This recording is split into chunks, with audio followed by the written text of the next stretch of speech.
тези хубави молби. Харесват ли ми? И на мен много ми харесва. Те сега ще ви изтанцуват един много хубав танц, който съм сигурен, че и вие понякога танцувате. Казва се ръченица, нали така? Добре. Готови ли сте? Аплодисменти за танцорите!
Искам вашите бурни аплодисменти за ансамбъл за народни песни и танци Сливен! Деца, оставете само за малко така, колеги. Много бързо само да питам нашите очарователни деца. Знаете ли нашите дрехи как се казват? Те като... Точно така, носиите. Знаете ли какво са съставени носиите? Мъжката носия има потури, има пояс, има риза, прекрасна везена риза, ръчно изгодирана, има елек, който е прекрасен, има калпак. Няма да го взимам, той не ми го дава, защото не го връщам после. Ето, калпак. А отдолу има бутуши, на които има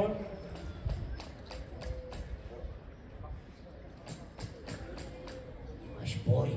Това значи, че нашият момък има кон, който е някъде там. Но това значи, това има шпори. А знаете ли женската носия от какво е съставена? Виждам, вие всичко знаете, деца. Има прекрасна престилка. Има много хубава риза, която е от тук, отдолу чак, ето отгоре чак. Така опакована тази риза. После тук отгоре, това как се казваше? Сукман.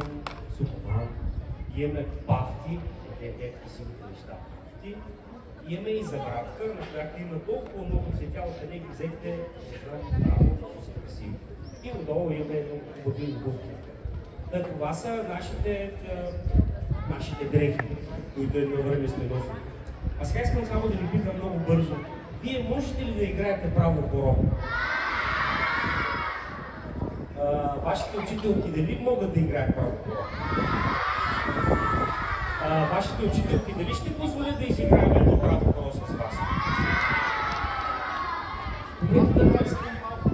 Искам всички да дойдете тук горе, бавно, без да се бутате по стълбите, бавно. Само който може. Браво, страхотно. Искам сега, като започне концерто, да не се бутаме. Става ли? Няма да се бутаме, нали? Защавате?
Хареса ли ви нашият мини-концерт, който беше организиран?